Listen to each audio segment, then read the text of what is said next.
If your study workload feels overwhelming, these 5 1-minute habits will change how you study starting today.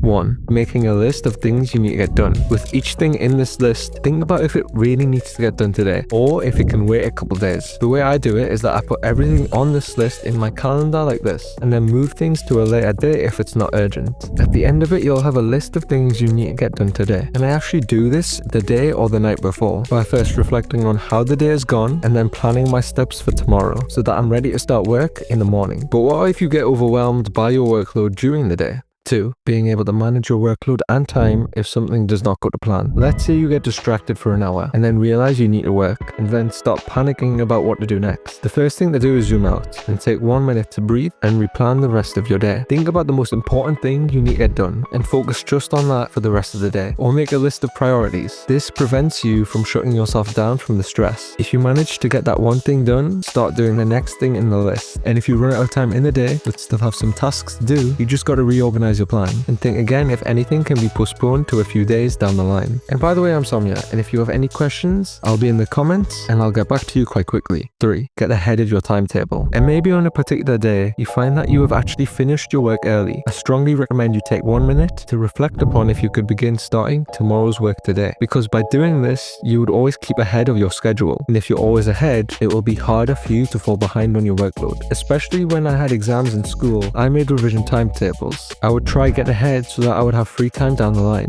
And if one day later in the week something happened which resulted in me having less time to do work, it wouldn't affect me as much since I was already ahead.